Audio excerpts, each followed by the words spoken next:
much for being here today. I mean, it's always a testament when I see a room full of safety professionals that come to a conference of any kind to learn more. It's a real testament to you guys and you gals that you want to further your career, further your knowledge. So I hope I provide a little bit of assistance in that today. You know, what Todd was talking about earlier is theoretical. And in fact, what I'm going to be talking about is theoretical, but in many ways it's being brought to life around the world. Probably a little more so in Australia, New Zealand, some of the European countries than here, but it's coming and it's coming fast. First of all, let me get a feel for the audience here. How many of you are students? Okay, current students? Wow, good deal. And how many of you are not students? Okay. Are any of you in insurance loss control, risk control? Okay. And how many are in construction? Okay, so I mean the rest of you are like in distribution or transportation or manufacturing? Okay. Well, you know, the reality of safety is that what Todd says, safety isn't something you add on. Safety is something that's part of. And the more you understand the work that's being done or the processes that are being involved, that are at play, the better you understand how safety can actually take place. So, interestingly, I've been reading a lot lately about human error, about systems and organizational behaviors, and trying to learn as much as I can. And it's interesting, I came across an article that was, I think, aptly titled, People or Systems? And it was written by a member of the Wisconsin chapter back then in 2009, Dr. Richard Holden. He wasn't doctor then, but he's now at Indiana University. And what he ends up doing is taking Sidney Decker's book, The Field Guide, and beginning to show in 2009 the old view and the new view of safety. And it's interesting to see that now today, well actually last year, Eric Hullnagel, who's quoted as the eminent authority in Decker's original book when he wrote it, is now coming out with a concept called Safety 2.0 or Safety 2. And the view really isn't a whole lot different than from this paper in 2009 or Decker's book way back in Reason's book, way back in the mid-90s. It's not about the person. It's about the context of the work where the person is working. And every one of these guys will say, we're not trying to take the responsibility for safety away from the worker. What we're trying to do is get management to understand that they design and build work. They own the work. They set the rules, the policies, the procedures. They provide the oversight. They provided the instructions or lack thereof to the people who were stacking chairs and putting a ladder on, trying to do whatever they're trying to do. You know, the other day I was at a hotel up in the Twin Cities, and being a Badger fan, it was really tough staying at a hotel on the campus of the University of Minnesota. And I wasn't looking for what was wrong, but it came to me. I was sitting there, you know, my wife's real involved with ASSE too, and she had a meeting with the local chapter, so I was waiting until she got done and we were going to go then take a trip. And so I was sitting there working on my computer, and I looked out the window, and there was this outdoor seating area. And the waitress who had served us in the morning for breakfast was out there and was given the instructions to go out and put up the umbrellas. It was a sunny, beautiful day like today, probably going to be 85. And so for the lunchtime crowd, let's make sure that they've got shade. And in fact, let's move some tables and umbrellas a little bit closer so they are shaded. Well, I looked out there, and lo and behold, there she was, standing on the chairs to put up the umbrellas. Well, from a human error standpoint, I, as a safety professional, could say, oh, geez, they didn't train her properly. They didn't, how could she stand on a chair? Doesn't everybody know you don't stand on a chair to do something? You should stand on a ladder or a footstool or whatever. I've stood on a ladder or stood on a chair before to do something. We all have, okay? Well, in this case, she was standing on the chair because they didn't have any footstools. They didn't have any small ladders. Even though this is something that's done every single day, and every safety person on earth knows that it's not supposed to be done that way. So I stopped and I went out and I talked to her just to validate what I was thinking. My attribution error you're a stupid person, you're a bad person? No. Well, you know, it's never been a problem. We've not even talked about, I said, have you ever talked about it? Has anybody ever said anything about it? No. I said, okay, interesting. So being the CSP that I am, ethically, I was now required to go to the manager and point out to them that that was a significant safety issue, and they They looked at me and went like this and said thank you and goodbye. Anyway, error. Error happens all the time. Error happens when I try to put my remote toggle in the computer, and what happens? I put it in upside down and it doesn't go in. It's error. I should know to look at it before I put it in. You know what I know? If I put it in the wrong way, no problem. I just turn it around, put it in the other way. So I don't even look at it. Now, should I? Well, maybe. Okay. I could go on and whatever. I've made this presentation probably 50 times, and I think I change it every time I make it. So we'll see how this one comes out. But try to improve it by adding information that I gain along the way. So what I had mentioned earlier is that I've read a lot of books, and this is a, well, anyway, this one. It's a new book by Todd Conklin. Anybody know Todd Conklin? Or ever been at a conference where he's spoken? He's at Los Alamos, and he's let's call him a safety professional, but he's really an organizational management, organizational design professional. This is a really good book. It talks about creating the culture of an organization that's positive and receptive and wants to learn. He also has a podcast out, and if you go to LinkedIn and you put in pre-accident investigation or Todd Conklin, you'll get to his page and to his podcasts. Now, I'm not a podcast kind of listening kind of person, but I would tell you that he's interviewed some of the very top people and has some really good information that you can get in 10 to 30 minutes, bite-sized pieces driving to work or driving between clients or whatever, and they're downloadable to your iPhone or whatever device you have. A couple of other books that I would recommend is Decker's Field Guide, James Reason, Managing the Risk of Organizational Accidents, and then also Hollenhagel's book that I have here, Safety 1 and 2. And the reason I tell you that I recommend these to you is that what I'm hoping is at the end of this session, what I tell you now, I have a whole bunch of people come up and give me your cards. I'm going to give you this presentation because, and I mean, you need it in PowerPoint format, okay, because you're going to want to modify it. Because I would love to see you leave here today and take it back to your company, your clients, your future clients if you're students, and spread the message that it's not the person that's the problem first. It's the organization that's the problem. It's the systems of the organization. An example of this, I work with a major food manufacturing company that has a home delivery service. Now, you might know who that is, and I'm not going to mention their name, but their work comp numbers are absolutely astronomical. I mean, really astronomical. And I was asked to come in there about 5 years ago and help them develop a safety culture. Well, I can't do that. Nobody in this room can do that, but you can help them at least see the pathway. And we put together a plan, and I was working with them for a little while, about 6 months. And they had a management change, and all of a sudden, all the work that I was doing wasn't appreciated any longer, and you know, they stopped. Well, this new person that was hired about a year ago came out of an organizational development background rather than a safety background to manage safety. I didn't know how that was going to go, but what I realized was that somebody within senior management got it.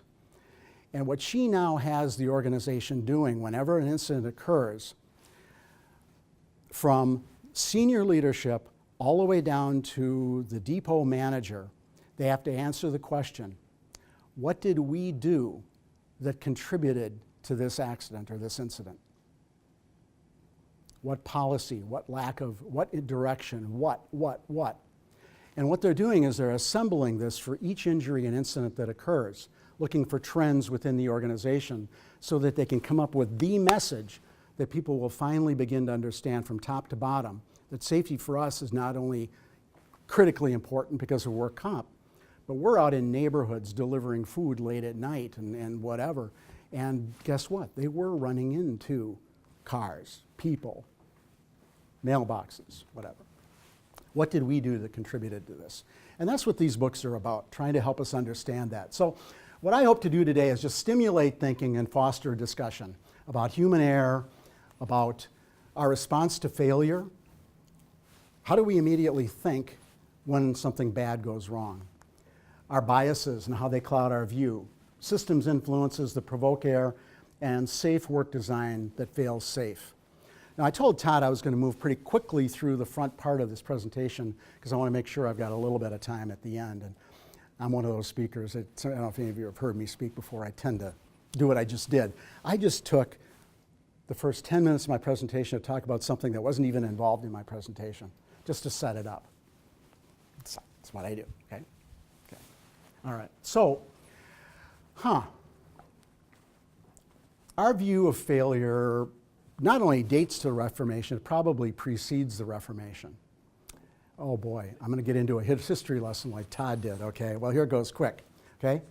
Scientific principles, deductive reasoning, the linear view of cause and effect all came from the early works of the philosophers and the physicists and the scientists back in the Reformation. And it has had an influence. Now, René Descartes was really the first modern philosopher, developed the rules of philosophy and how we look at life and matter and the like. The directions of the mind, psychology came from Descartes. Geometry and calculus. This guy was brilliant. He really was the one that really was the father of overall scientific deductive reasoning, okay? And the scientific method.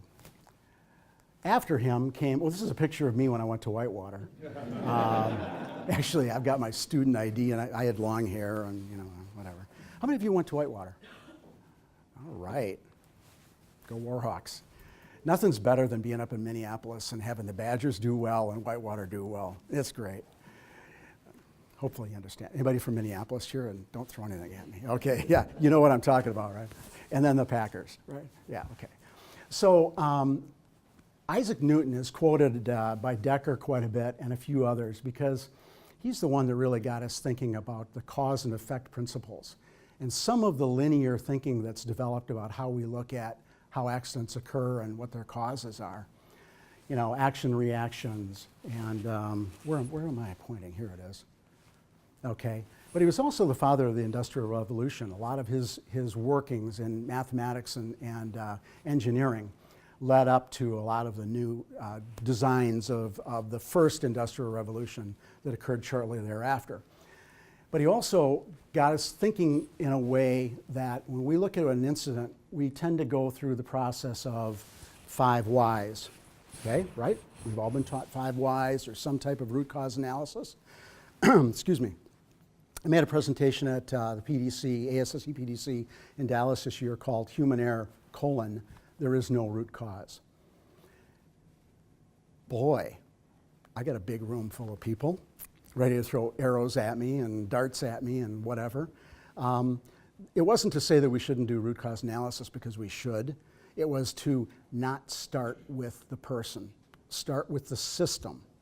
So when you do it that way, you then have lateral thinking and you look at what Todd was talking about, the environment, the equipment, the process, the method, the tooling, the people, the chemicals, all of that tying together, and then you're able to do a better risk assessment to better understand, coming at the person, what are they facing as they now do that work.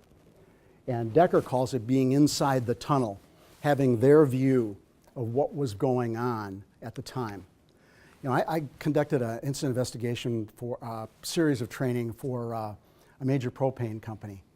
And I was trying to get them to understand the importance of sitting down with an employee or the employees involved in a situation and talking with them about the situation. Not about why did you do that, but understanding the story. And then more importantly, understanding the second story or the third story, because every incident has several stories, believe it or not.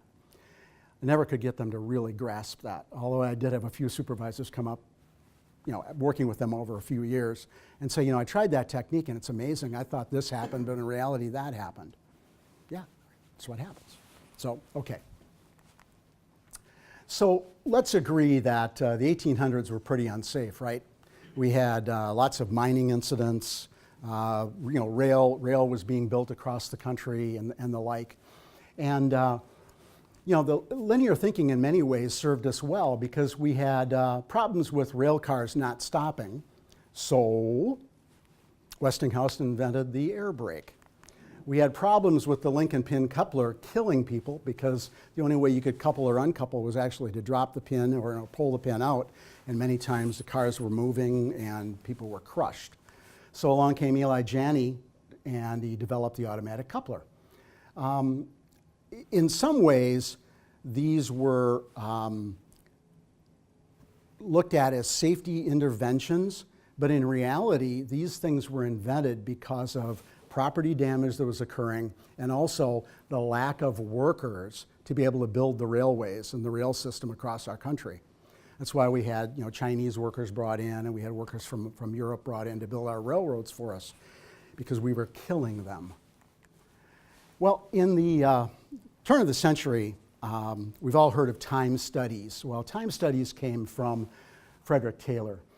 He invented something called scientific management that pervades work today.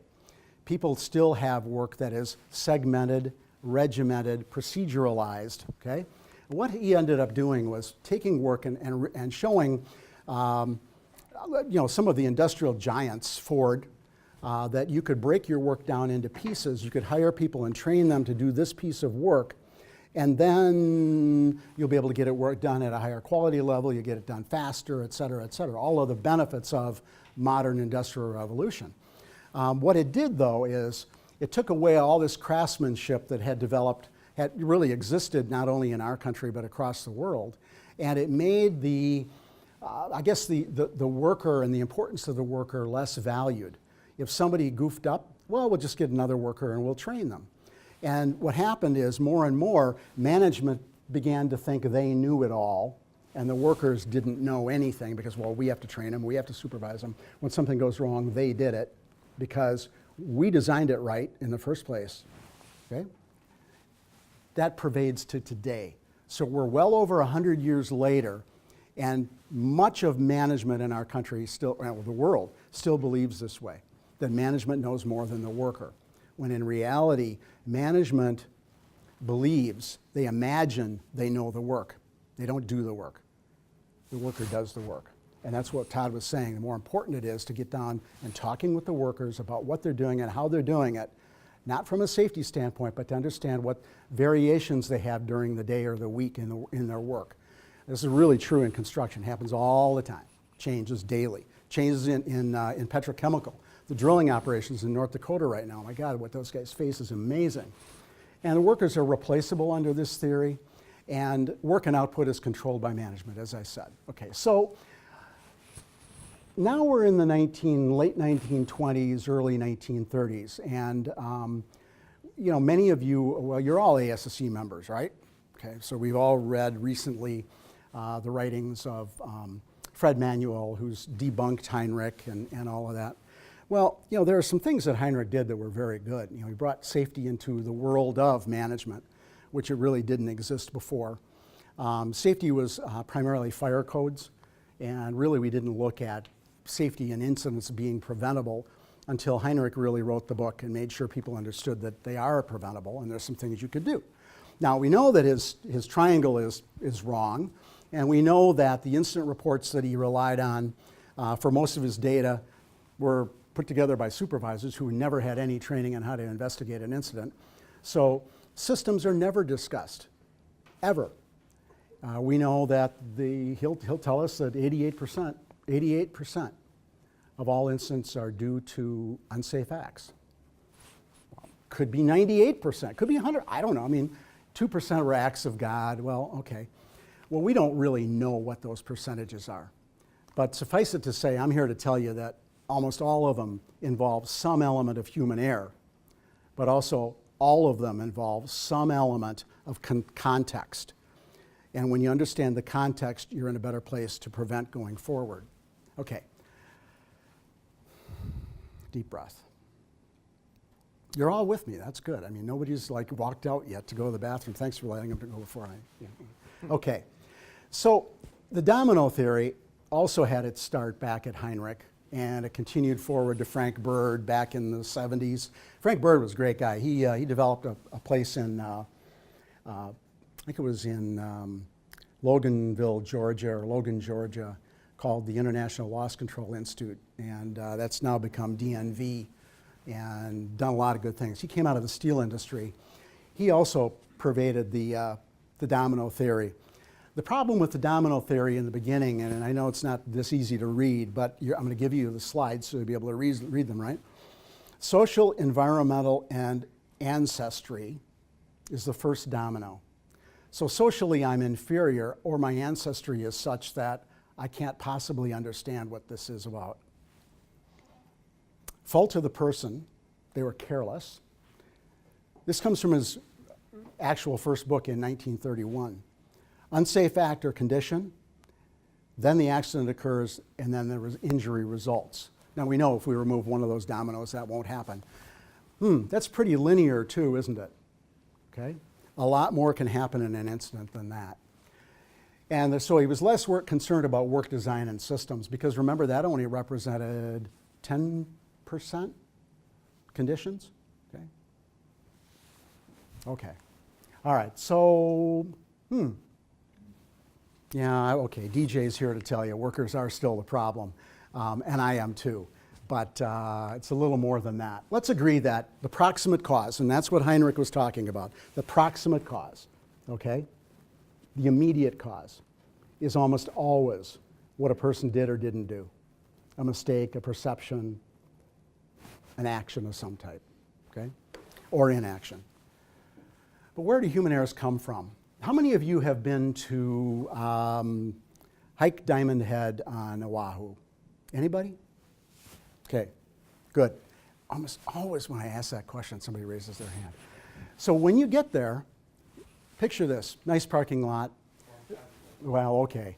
They got a new visitors center off to the right, thank God. You know, restrooms and, you know, visitors center and whatever. And as you walk to begin the hike up Diamond Head, you see this sign. And it says, you know, wear proper foot protection, bring drinking water, you know, it could be dark, make sure you have a light, and it's sunny, so protect yourself from the sun. Okay. I doubt that anybody looks at this sign, okay? Because as you begin this walk up, you have this beautifully paved, concrete paved walkway, okay, that goes up, takes a left, and continues up to another right. And at that right, this is what you see, and I apologize for the light. It's a rutted pathway, thank goodness a guardrail on it, and a pretty sheer drop of about 50 feet to start with, and it increases as you go up. And as we rounded the corner, again, my wife is a safety professional with a camera, we saw these people, and she took this picture, okay? Why in the world would she be hiking up this very treacherous terrain in platform high heels? I'll call them that. Is that the right term? Okay? That looked like that. Those are probably at least, those are 3 inches, I think. Okay? Well, I said, God, take another picture. Take a picture. So we're clipping pictures and from a distance, and we didn't want anybody to feel like, oh my God, whatever. Wasn't. So with her, as we observed them, just kind of sat down, just kind of,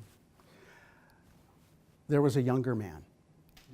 That younger man had on hiking boots, shorts, a long sleeve shirt. An older man was with the younger man, probably his father, I'm projecting here, father, uncle. He had on one of those brimmed hats, long sleeve shirts, long pants, hiking boots. I'll bet you she wasn't planning on going on that hike with them that day that they had planned and were properly equipped for. But when they got wherever they were, okay, all right, I'm making up this story. I don't know because I didn't want to embarrass anybody and go up and ask her. But I'm just supposing she didn't plan on hiking that day. I suppose she was influenced maybe by her boyfriend or whoever he was to, well, it's not that big a deal, you'll be okay. And when you go back to that second slide there, you look at the beginning of the hike, it's this nice paved walkway, no problem. But she got herself into a situation and the people she was with let her get there, okay? So why do people do what they do? You need to consider context. Was she stupid? Is she dumb? How could anybody ever, okay? We saw people hiking up there in not here, but some of the other really severe hikes in sneakers. Well, slippery, all that other stuff going on. But again, I'm a safety professional. You know, people don't think about these things, okay?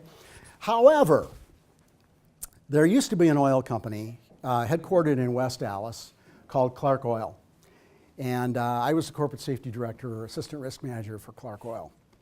And I came to Clark Oil 3 months after this situation you're looking at. Not really, I found this slide and I put it in here, but it was like this. Clark Oil had a major fire at a terminal just outside of Taylor, Michigan, which is right next to the Detroit airport. It shut down DTW for 2.5 days. What happened was massive human error, massive. But it was such a simple human error. The evening operator at the terminal, where you don't have to make any truck fills, truck deliveries. Did anybody work for an oil company?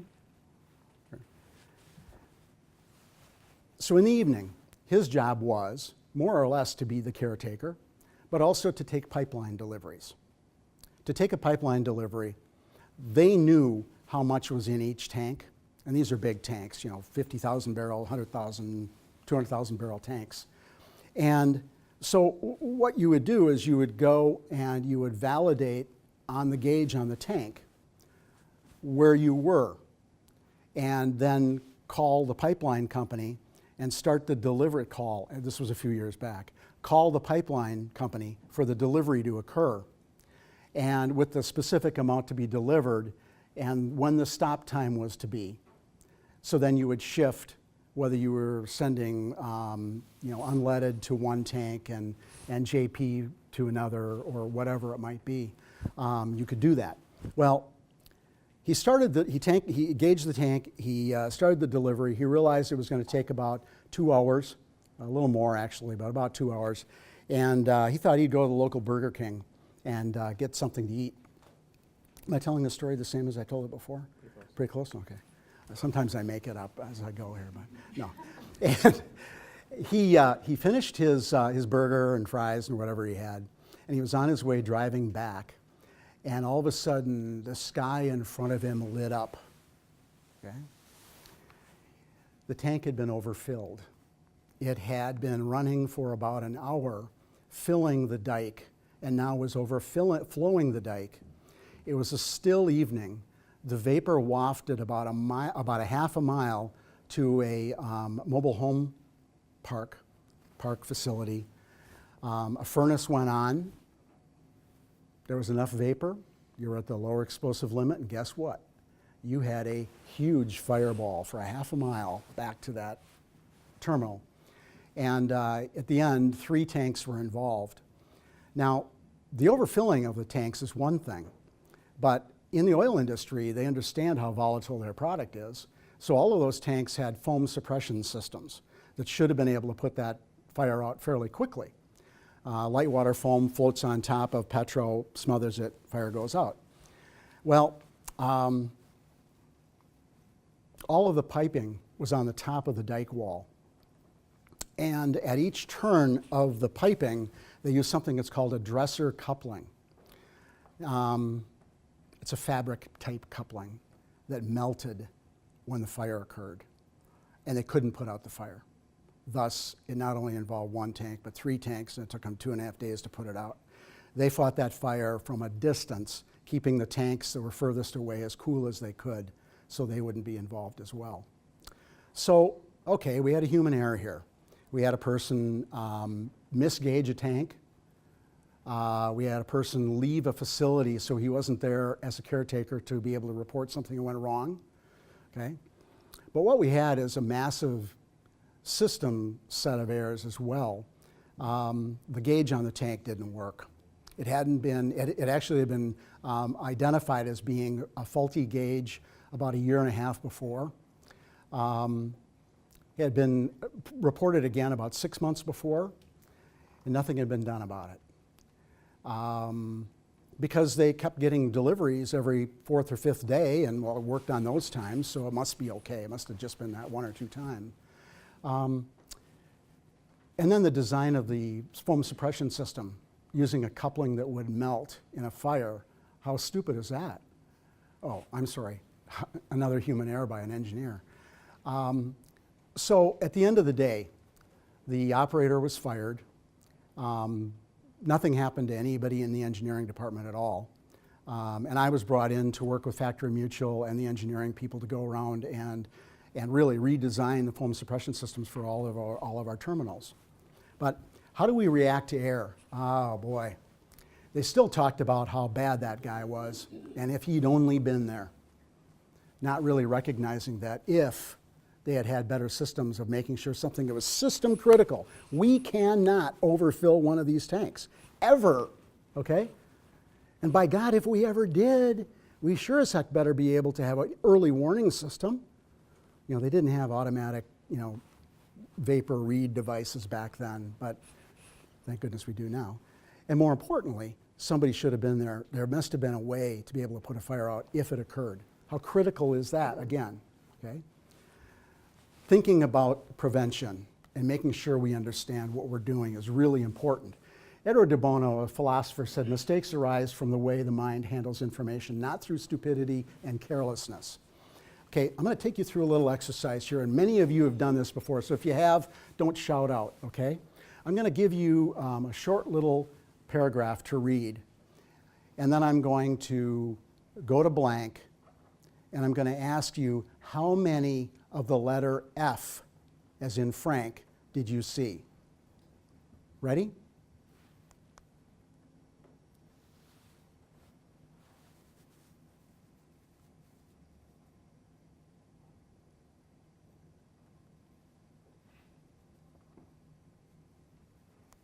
Okay.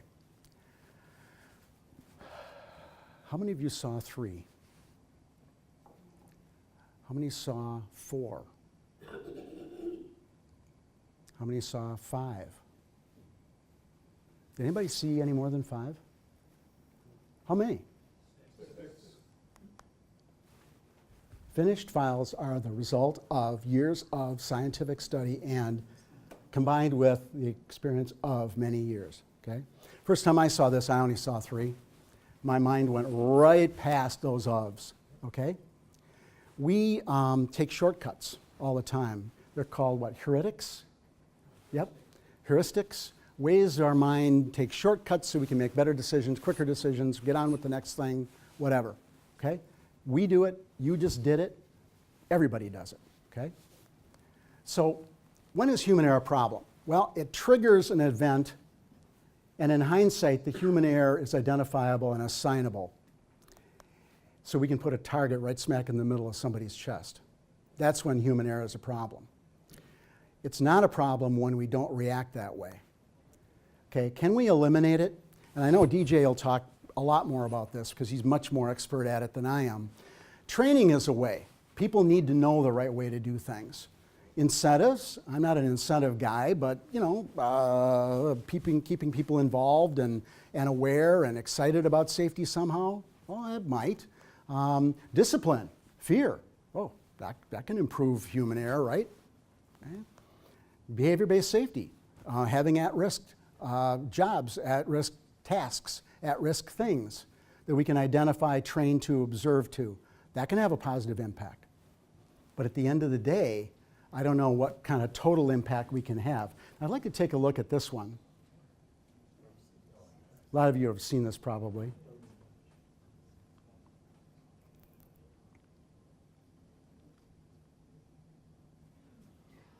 Ooh. I had a person from Scotland come up to me afterwards and say, you know, that I know where this was. I actually know about this place. She was tapping a beer, turned around, was going to deliver it, and lo and behold. Now, in this situation, the person that got hurt, she wasn't stupid, but she should have looked. Oh, those two guys that walked by, well, they should have, okay? Well, what about the guy that opened the trap door? Shouldn't he have? Okay? Our mind goes to what should have happened, fundamental attribution error, and we look at those people, right? And we say what they should have done. Should is an irrational word. It's not based, there's no reality to it. They didn't do it. So having looked at that as a safety professional, all sorts of design things we could do, right? All sorts of preventional things we could do. Right? We could, train the guy that you never go down there when anybody else is working? Well, okay. Only have him go down there at night when the place is closed. Okay. Put up a railing. Put up anybody in the roofing industry, put up a monitor so the guy doesn't fall down the hole. Okay, all sorts of things we can do. But in reality, that trapdoor probably should never be there in the first place, right? Anybody ever been in Mitchell's? Liars. A lot of you have been in Mitchell's. I was the first owner of Mitchell's. Larry Lubinsky and I bought the bar, seriously. Bought the bar from Joe and Dee Dee Mitchell back in the 70s. And we had a trap door.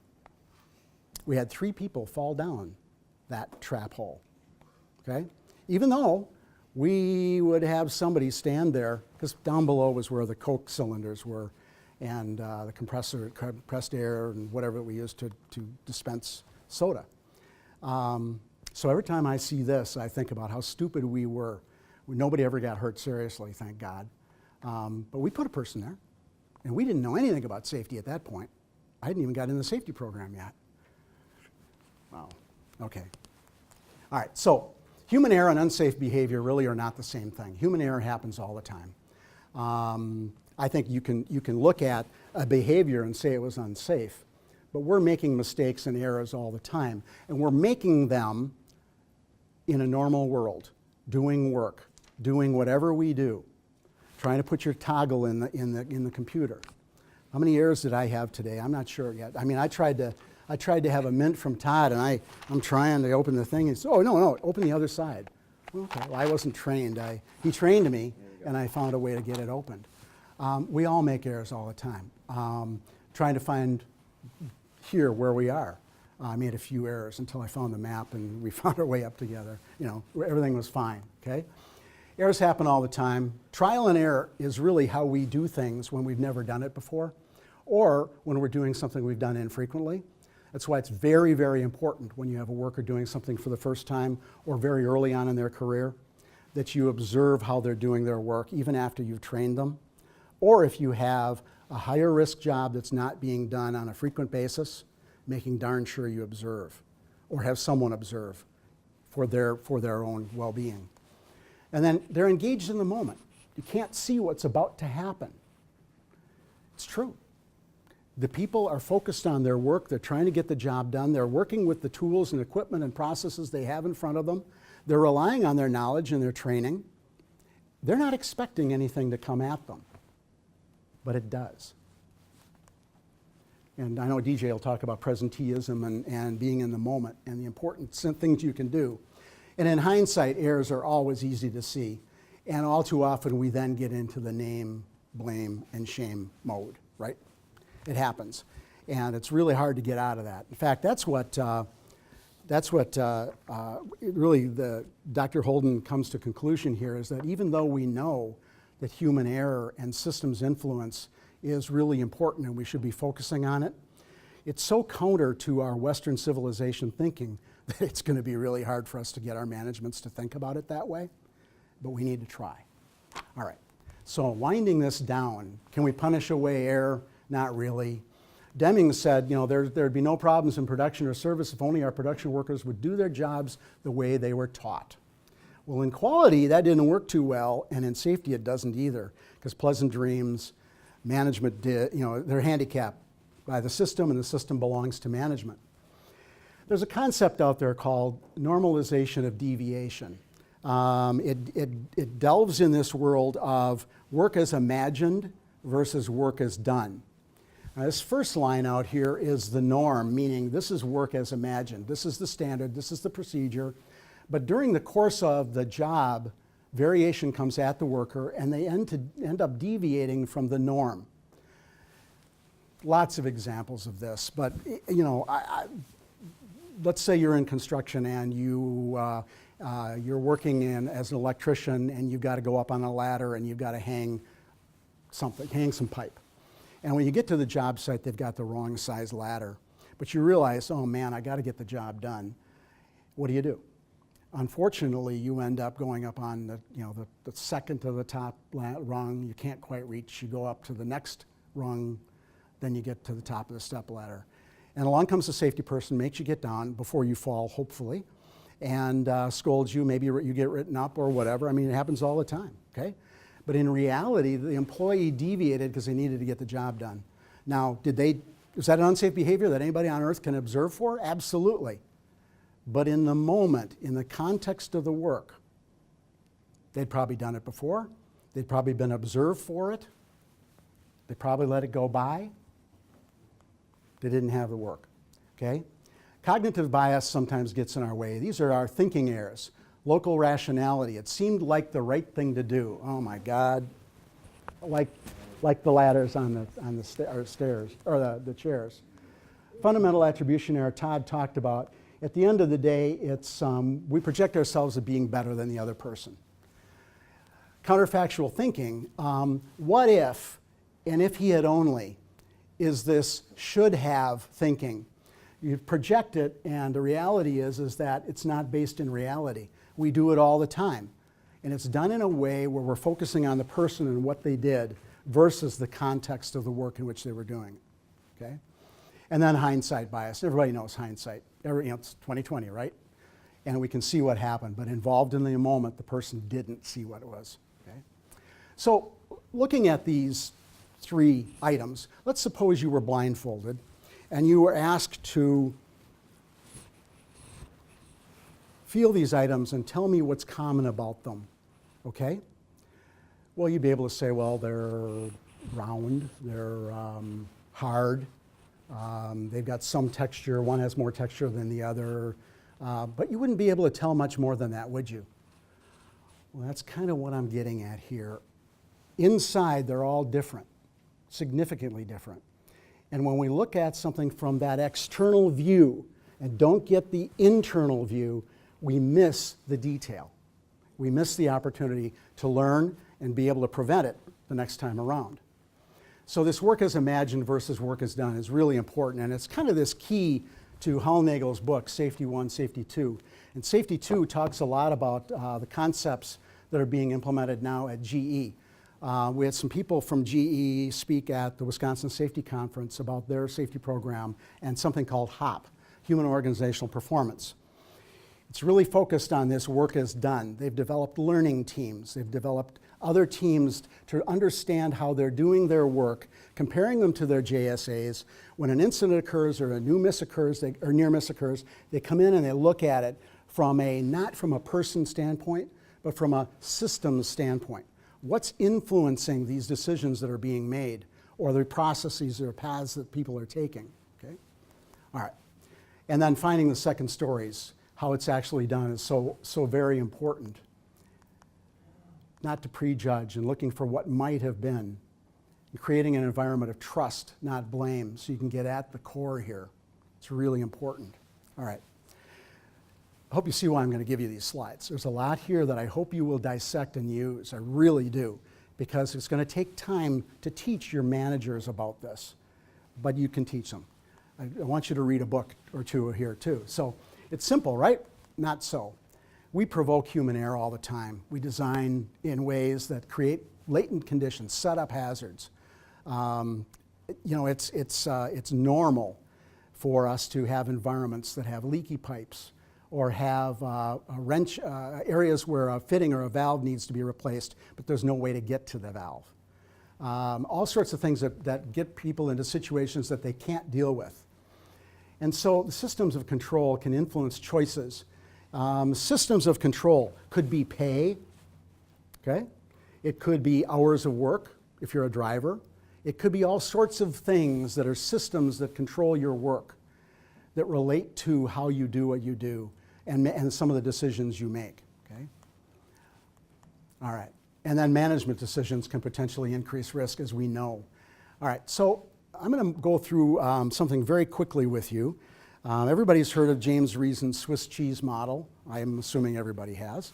So we all know that if the barriers, which are the pieces of cheese, are set up properly, that we will have organizational influences identified and controlled, management and leadership decisions and actions controlled, preconditions, unsafe acts, meaning the person ill, not able, colorblind, a number of other things that would set up a person, is controlled, and that we've trained and supervised and everybody's aware and the person has the right tooling and everything so that they never align in a way that an accident would occur, okay? But the truth of the matter is, it happens. There was an incident investigation system called HFACS, Human Factors Analysis and Classification System. It was created in the late 90s for the airline, for the Naval Air Command. It was patterned after James Reason's book because after they looked at everything else that was out there, they felt that that was probably the best one to be able to get at organizational influences as well as leadership influences. They came up with the HFAC system to differentiate errors and violations, uncover management and organizational situations, and try to come up with a context in which the error occurred. Okay? And very quickly, unsafe acts were really broken into two categories, errors and violations. Now, errors and violations are as they sound. Errors are unintentional. Violations, not so. Decision errors, honest mistakes, they tend to be from lack of information, knowledge, or experience. Skills are from attention, memory, and technique. Particularly if you haven't done something over a period of time, if you're in maintenance or whatever, you might not have remembered the proper technique, or there may be some element of play there. And then the perceptual one relates really to, in my world, I look at this and I look at that misperceptions. You think something is one way, but it's not. There was something that triggered something in your mind and you misinterpreted it, or nighttime, noise, glare, could play. And then you have the routine violations, which are habitual, everybody knows about it, and they're condoned. The last one is the bad one. That's where people usually die, and that's where you see somebody who didn't tie off when they're working up high. You usually don't survive these things. Or you're driving at 100 miles an hour in a 50, somebody gets hit. Okay. The human preconditions one, again, you're going to get these slides, okay? You get into the environmental factors, condition of the operator, and personnel factors. And here you could have drug, you could have physical limitations, you could have illness, all of the things that set the worker up to be not at their prime that day, right? And then you get into management influences. And it's an hour for me to explain these to you. And I know as a speaker I'm not ever supposed to say that. Suffice it to say that inadequate supervision means you didn't supervise that day. Planned inappropriate operations, meaning you didn't take the time to talk with your workers in a pre-job plan or to be able to look at the work as being done and know that it was being done unsafely. Failure to correct a known problem is obvious. And then supervisory violations, believe it or not, supervisors, managers, leaders violate rules all the time themselves. And then the management ones, the organizational ones, are resource management, time, people, equipment, resources, organizational climate, overall feel, positive, negative, open for discussion, open to learn. And the last one is processes and procedures, designed properly. Okay, you pull those all together and you have an investigative system that paints a picture of not just what happened, but what the error was, any preconditions, supervisory management influences, and organizational influences that over a period of time, some of my clients, including even Republic Sanitation, second largest trash company in the world, uses this system. And they found that they're able to identify a number of key supervisory level problems that related to how people are paid and how they're managed, that they're now in the process of correcting using a system like this. Had nothing to do with the people. So is this an error or a violation? Both. I'll bet. Well, you know what? It's not an error. Is it? I want to know how the guy got up there. I mean, those are 5-gallon pails, so they're all about, well, maybe this high? Wow. And not only that, he's going to have to come down and move them to be able to go back up and get the rest of that cornice. The story that I hear on this picture is that it's a site. It wasn't staged, it's real. It was taken by an insurance loss control person. What happened was the job was finished, except for this. And all the equipment, all the tools, everything was taken to the next job site. And the supervisor said to Joe, the painter here, "Oh, you can get it done." Thinking that Joe in his truck probably had a ladder or whatever, okay? And he didn't. That's what he did. All right? So here we have a train crash. This is New York City, Hudson River. Killed 4 people, injured 63. Happened just a couple years ago. Remember what happened?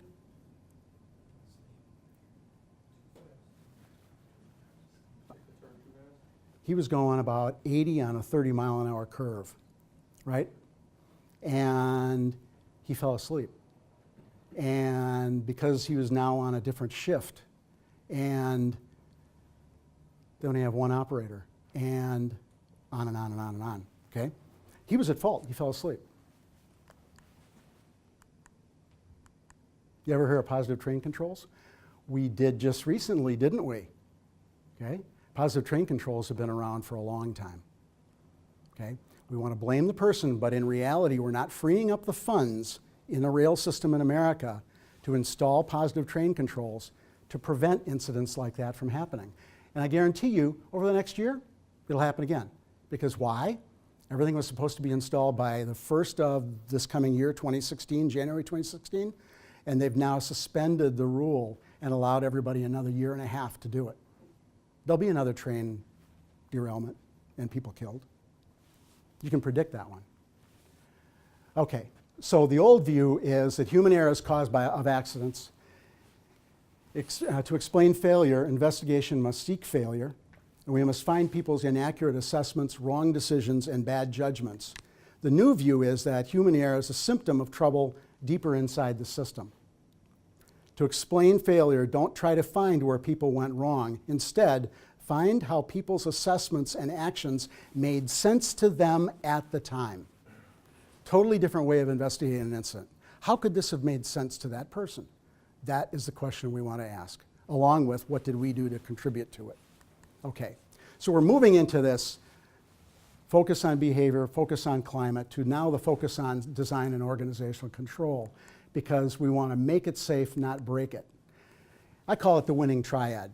You pull together this whole concept of prevention through design, together with proper risk assessment and sustainable safety and health management systems.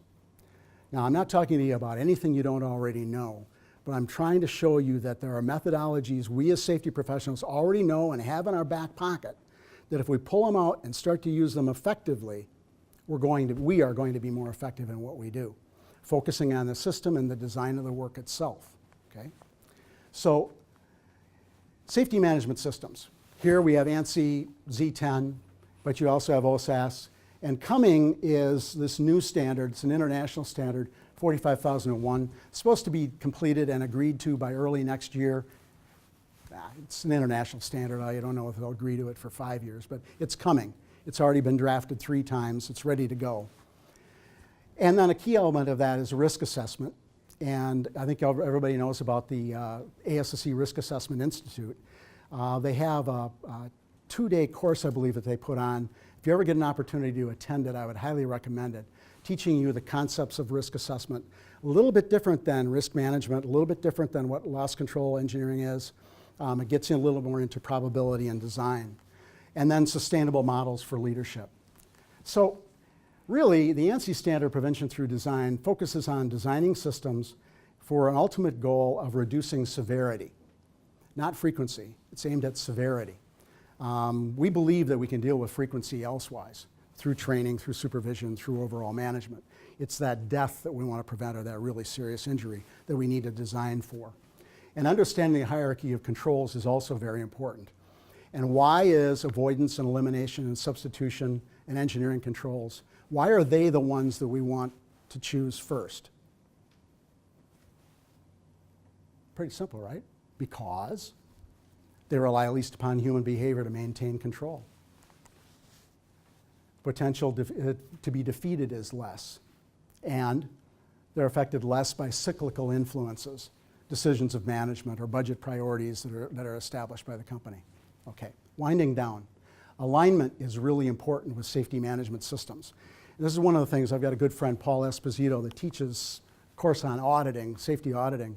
And one of the things he's been focusing a lot lately is helping companies understand how their safety management policies and procedures and management systems don't align with the way managers actually work at that company, how they're measured, how they're managed, how they process information, et cetera.